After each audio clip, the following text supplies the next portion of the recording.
Dalam konteks pembelajaran, umpan balik berperan penting untuk memperbaiki proses belajar mengajar dan membantu siswa mencapai tujuan pembelajaran.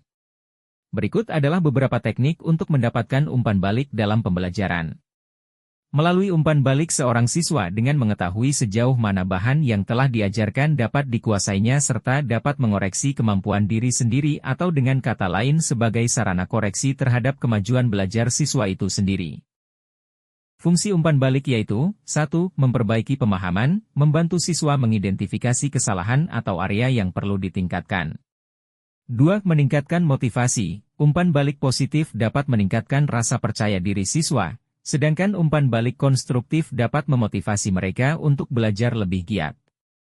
3. Membangun keterlibatan, memberikan umpan balik yang relevan menciptakan keterlibatan siswa dalam proses pembelajaran. 4. Mengembangkan kemampuan evaluasi diri. Dengan umpan balik, siswa belajar untuk menilai dan merefleksikan kinerja mereka sendiri. Manfaat umpan balik yaitu, 1. Meningkatkan pemahaman dan pembelajaran. Umpan balik membantu siswa mengetahui area di mana mereka perlu meningkatkan kemampuan, sehingga mereka dapat belajar dari kesalahan dan memperbaiki kinerja. Umpan balik yang jelas dan spesifik memungkinkan siswa memahami konsep secara mendalam. 2. Mendorong motivasi dan kepercayaan diri. Umpan balik positif dapat meningkatkan rasa percaya diri siswa, sementara umpan balik yang konstruktif mendorong mereka untuk berusaha lebih keras. Dengan merasa diapresiasi dan dibimbing, siswa lebih termotivasi untuk berprestasi. 3. Mengembangkan keterampilan evaluasi diri. Melalui umpan balik yang konsisten, siswa belajar mengevaluasi hasil kerja mereka sendiri dan mengembangkan keterampilan refleksi, yang penting untuk pembelajaran seumur hidup. 4. Meningkatkan keterlibatan aktif dalam pembelajaran. Umpan balik yang relevan membuat siswa lebih aktif dalam proses belajar mengajar, karena mereka merasa menjadi bagian dari proses peningkatan diri. Hal ini membangun keterlibatan mereka dalam kegiatan belajar. 5. Membangun hubungan guru dan siswa. Umpan balik yang diberikan dengan empati dan keterbukaan membantu membangun hubungan yang positif antara guru dan siswa. Ini dapat menciptakan lingkungan belajar yang suportif dan menghargai perkembangan siswa. 6. Mengurangi kecemasan. Umpan balik yang konstruktif dan tidak menghakimi membantu mengurangi kecemasan siswa, karena mereka merasa dibimbing dan tidak dihakimi. Ini memberi mereka ruang untuk berkembang tanpa rasa takut akan kegagalan. A. Memancing apersepsi anak didik. Apersepsi merupakan proses mengaitkan informasi baru dengan pengetahuan yang sudah dimiliki anak didik. Ini penting untuk menciptakan koneksi antara materi pelajaran baru dan pengalaman atau pemahaman sebelumnya. Teknik memancing apersepsi di antaranya. 1. Gunakan pertanyaan terbuka di awal pembelajaran untuk memancing pemikiran siswa. 2. Hubungkan materi baru dengan situasi kehidupan sehari-hari atau pengalaman siswa.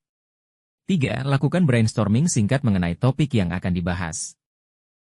B. Memanfaatkan teknik alat bantu.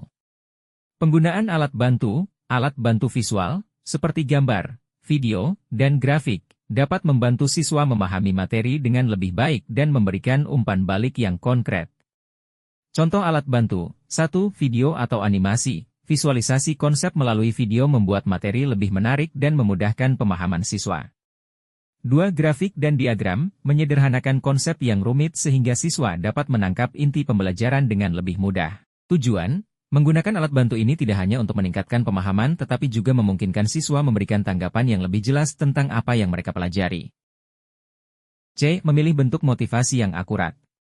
Motivasi merupakan dorongan yang meningkatkan semangat siswa dalam proses belajar. Bentuk motivasi yang tepat dapat menumbuhkan rasa ingin tahu dan antusiasme belajar. Bentuk-bentuk motivasi yaitu, 1. Motivasi ekstrinsik, berikan pujian, hadiah, atau pengakuan untuk mendorong keterlibatan siswa. 2. Motivasi intrinsik, bangun minat dan rasa percaya diri siswa dalam belajar dengan cara menunjukkan manfaat praktis dari materi yang dipelajari. Contoh aplikasi, memberikan penghargaan kecil setelah siswa menyelesaikan tugas dengan baik atau memberikan kesempatan untuk berbagi hasil pekerjaan mereka. D. Menggunakan metode yang bervariasi. Pengertian variasi metode, menggunakan berbagai metode dalam pembelajaran, seperti diskusi kelompok, demonstrasi, atau studi kasus, dapat memberikan pengalaman belajar yang lebih dinamis. Manfaat penggunaan beragam metode. 1. Menarik perhatian siswa dengan pendekatan yang tidak monoton. 2. Meningkatkan partisipasi aktif melalui berbagai aktivitas belajar. Contoh metode yang dapat digunakan, 1. Diskusi kelompok, mengundang siswa untuk berbagi pandangan dan mengajukan pertanyaan terkait materi. 2. Role-playing atau simulasi, memungkinkan siswa mengalami konsep secara langsung dan memberikan umpan balik berdasarkan pengalaman simulasi mereka. Teknik di atas akan membantu dalam menciptakan suasana belajar yang interaktif, mendorong partisipasi aktif siswa, dan mendapatkan umpan balik yang bermanfaat bagi pengembangan proses belajar mengajar. Ada beberapa teknik lain yang dapat digunakan untuk mendapatkan umpan balik, yaitu 1. Observasi langsung. Guru dapat mengamati perilaku, keterlibatan, dan partisipasi siswa selama proses pembelajaran. Hal ini memungkinkan guru untuk menilai pemahaman siswa secara langsung dan menentukan bagian materi yang perlu ditinjau ulang.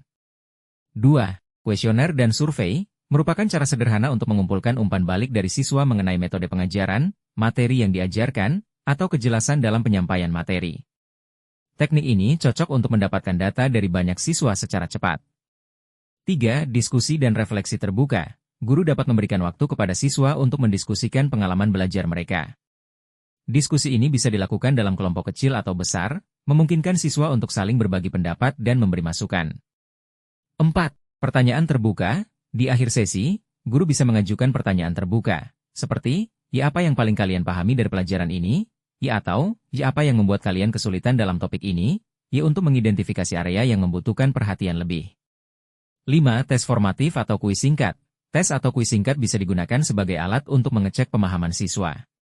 Guru bisa langsung melihat hasilnya dan menilai seberapa baik siswa menguasai materi sebelum melanjutkan ke topik berikutnya.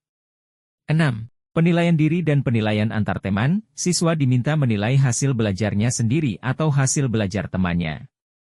Penilaian ini membantu mereka berpikir kritis dan memahami kekuatan dan kelemahan mereka serta cara-cara untuk meningkatkannya. 7. Refleksi tertulis. Guru dapat meminta siswa untuk menuliskan refleksi mereka setelah sesi pembelajaran, mencakup apa yang mereka pelajari, apa yang masih membingungkan, dan saran untuk pengajaran. Refleksi tertulis ini memberikan guru gambaran yang lebih mendalam tentang proses belajar siswa. 8. Teknik umpan balik visual. Teknik seperti papan umpan balik atau diagram dapat digunakan di kelas. Siswa bisa menuliskan kesan atau komentar di papan ini mengenai pembelajaran, atau menempatkan tanda pada bagian materi yang mereka anggap sulit atau sudah dikuasai. Teknik-teknik sebelumnya adalah praktik yang umum dalam teori dan praktik pendidikan, disusun dari pendekatan-pendekatan yang didukung oleh berbagai ahli dalam pendidikan dan psikologi, seperti John Hattie yang dikenal dengan konsep visible learning, berfokus pada dampak berbagai teknik pembelajaran, termasuk umpan balik. Dylan William yang banyak meneliti tentang formative assessment dan teknik memberikan umpan balik dalam pembelajaran. David Kolb yang mengembangkan experiential learning theory, menekankan pentingnya refleksi dalam proses pembelajaran. Dengan menerapkan berbagai teknik ini, guru dapat memperoleh gambaran komprehensif tentang pengalaman belajar siswa dan membuat penyesuaian untuk meningkatkan efektivitas pengajaran.